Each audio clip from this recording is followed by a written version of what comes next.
Nothing is more symbolic of the Middle Ages than the cathedral. Not only did the cathedral represent the power of religion, but it also represented a great leap in technology. These beautiful buildings have withstood hundreds of years of rain, wind, snow, and even war.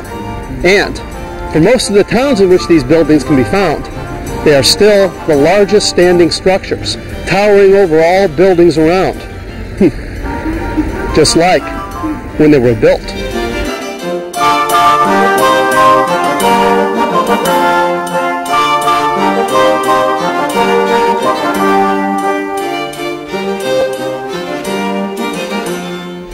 Today we're going to examine these buildings. We'll examine the styles, the architecture, the art, stained glass, and sculptures found within the walls of the cathedrals and on the outside. So, come with me. I am your tour guide, and they call me the History Guy.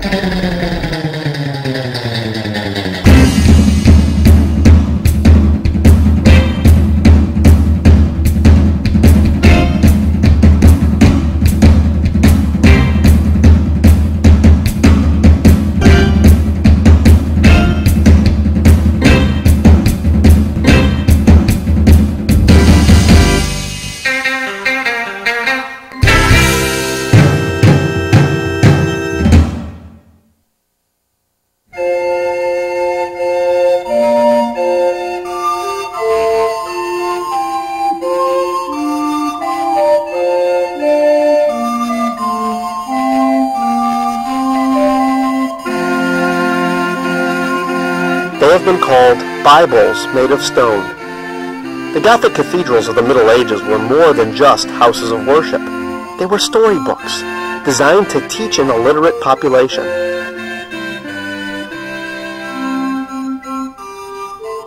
In essence, they were the first skyscrapers and the center of city life. These massive structures were at the epicenter of the medieval world.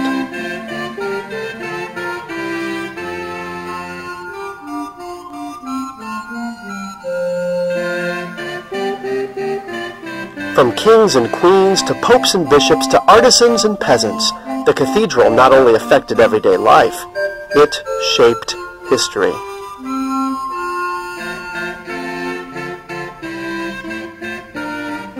And today, these buildings are still being used for their intended purposes.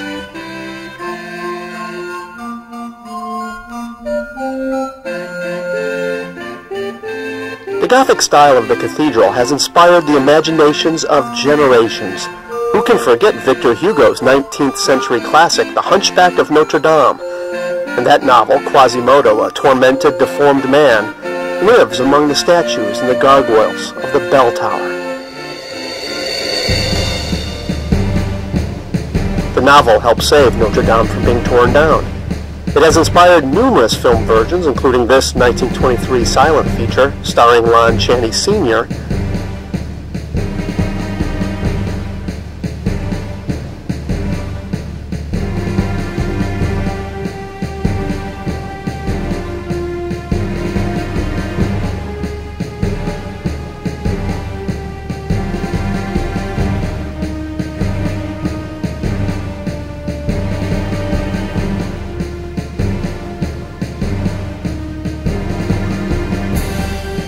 A 1939 version was made starring Charles Laughton.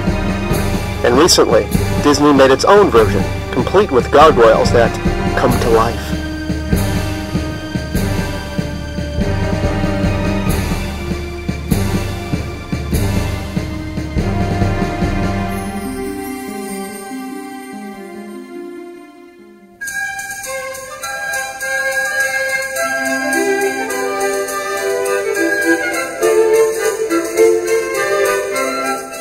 I am in awe of these buildings. As the history guy, I have toured many of these Gothic wonders throughout Western Europe, with little more than a camera and a pack on my back. Going back, here we are in front of the cathedral. The cathedral was the coronation place of the French kings for a very, very long period. Have camera, will travel, is my motto. Just enjoying the ride. Nothing like the smell of diesel. On my cathedral quest, So I even wore out a pair of shoes. You get a look at the flying buttresses. Couldn't find a place. Went to every hotel. Couldn't find a place finally. I was just walking around and I was looking in the book and I found, I don't know what you'd call this. It's a municipal center that rents out really, really cheap rooms. And what I didn't have in terms of amenities. Not much, but it'll do, definitely. Was made up with the wonders and sights of the Gothic landscape.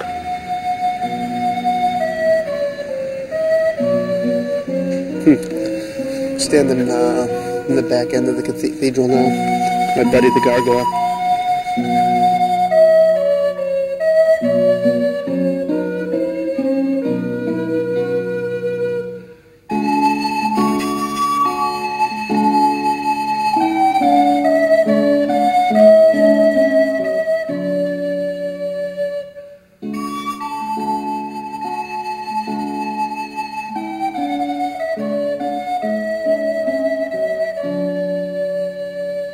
Sitting in a church like this, you really get a sense of what it must have been like being a peasant.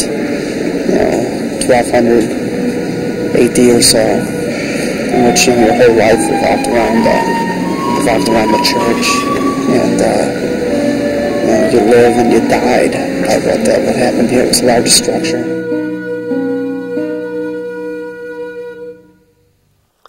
This is the cathedral at Chartres. It was one of the first Gothic-style cathedrals to be built, and this can be seen in its very architecture. Chartres was built in 1194, and it took some 65 years to complete. And like all Gothic cathedrals, the basic design is simple: a cross.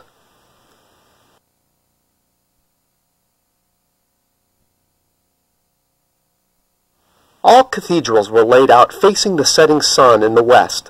The main western doors open into the body of the cathedral, known as the nave.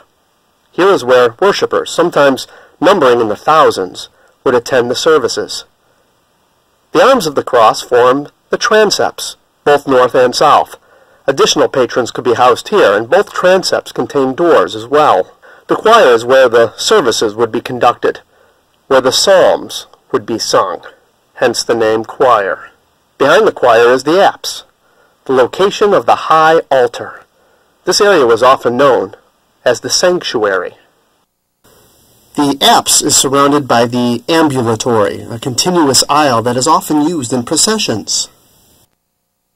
And the crown of the church was often adorned with small chapels, each dedicated to a particular saint. From this basic design, the Gothic builders would build up, adorning the walls with marvelous stained glass that bathed the interior of the cathedral in multitudes of colored light.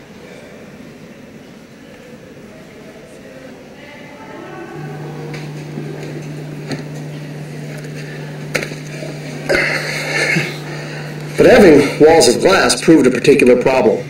You see, walls of glass can't hold the heavy weight of stone walls. So the Gothic builders turned to an ancient invention by the Romans, the arch. By using an adaptive arch, the Gothic builders created what was known as flying buttresses. Outside of the main wall, Gothic builders built a large heavy column called a buttress. It would be this buttress that would support the weight of the tall cathedral. Then, at the top, they attached a thin arched support, known as a flying buttress. These arms were thin enough to still let in light, while at the same time increasing the height of the building. And this combination of height and light distinguished the Gothic cathedral from all other buildings. Now that you have seen the basic design of a Gothic cathedral, it's time to look at individual specific architectural facets of the buildings. Oh, you may want to pay close attention. You're going to need to know this.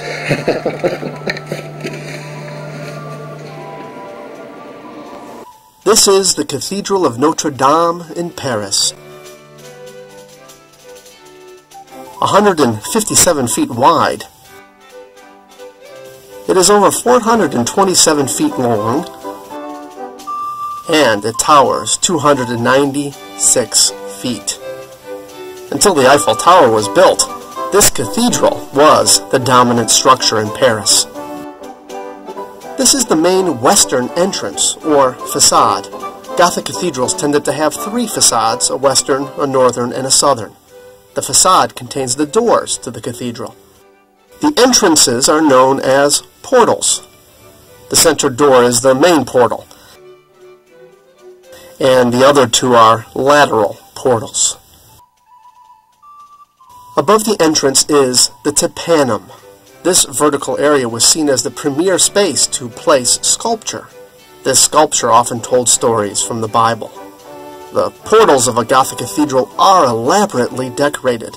On each side are jam figures, traditionally depicting saints and characters from the Old Testament. Moving up the cathedral, you will notice elaborate statuary. This is characteristic of French Gothic cathedrals. It is known as the Gallery of Kings, and it depicts the various biblical kings of Judea. The large stained glass is one of the most recognizable features of Gothic cathedrals, especially those found in France. This is often called a rose window. The parapet is a low wall placed to protect a drop-off, usually before the beginning of a tower. Here, Quasimodo would watch what was happening in Paris from a unique vantage point. Throughout the cathedral, both inside and out, are all sorts of decorative features. Any type of circular window is called an oculus, and each oculus is often adorned with ornamental stonework. This stonework is called tracery. Circular decorations can come in many patterns. This is called trefoil, a circular design with 3 cusps. They could also be found in 4-cusp, 6, and 8-cusp variety.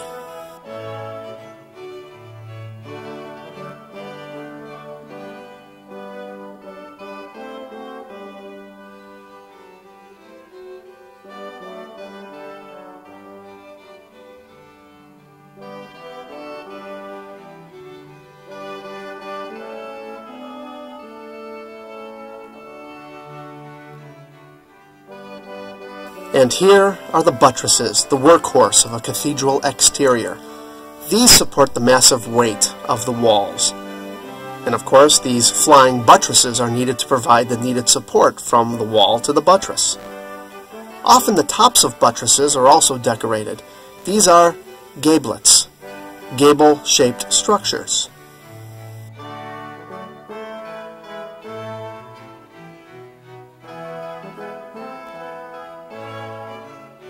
Oh, here's another flying buttress. As you can see, these form a major component of the Gothic cathedral.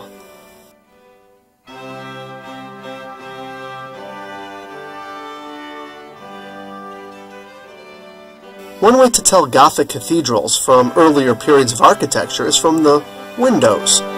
These windows are formed by an arch that comes to a point.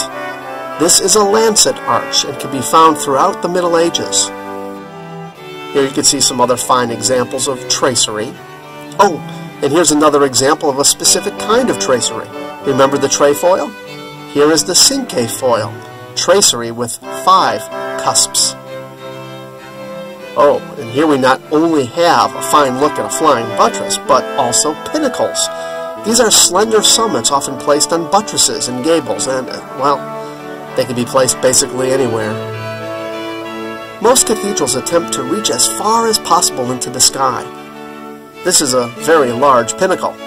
Okay, when they are this big, they go by a different name. Today we call it a steeple, but in the Gothic world, it is a spire. And each spire is often topped with a decorative piece called a finial.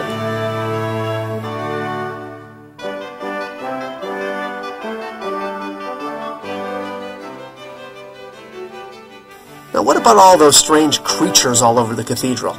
Were they meant to terrify, or did they have a purpose? Behind me is one of the most recognizable features of a Gothic cathedral. However, this is not a gargoyle, as most people believe. This is a grotesque. A grotesque is a carved creature used merely for decoration. Gargoyles, on the other hand, are attached to the gutter systems of the cathedral and serve as waterspouts. Grotesques are found all over the parapet at Notre Dame in Paris. These carved monsters may not have had a utilitarian purpose, but they did fit in with the standard ideology of the Middle Ages.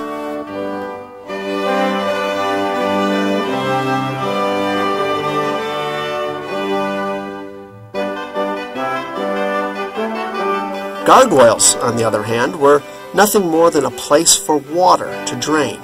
But imagine the sight of these monsters during a rainstorm, spewing water from their mouths.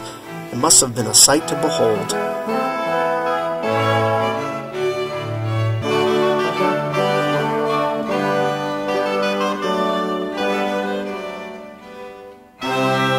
Now that we have seen the exterior, let's move inside, for there are many more features to be discovered. The interior of a Gothic cathedral. Massive, dark, cold. The smell of incense and wax. Truly a wonder to behold. The cathedral seems so much taller inside. The nave in here reaches to a height of 115 feet. This is the ceiling of the nave. Again, we see the use of the arch. Ribbed vaulting provided support for the roof, and the arch is held together by one stone that supports all of that weight. That is the keystone.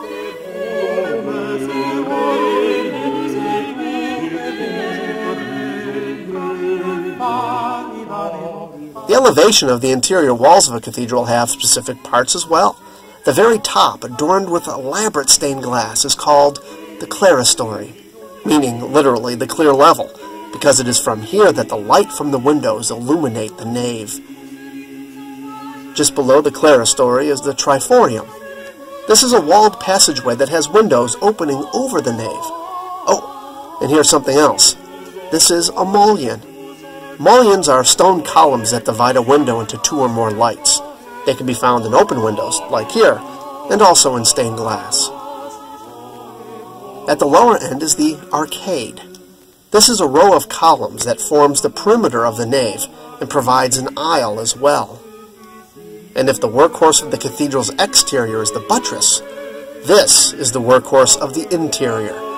This is a pier, and it holds up the ceiling. As with all column-like structures, the piers are often decorated at their top with a crown, known as a capital.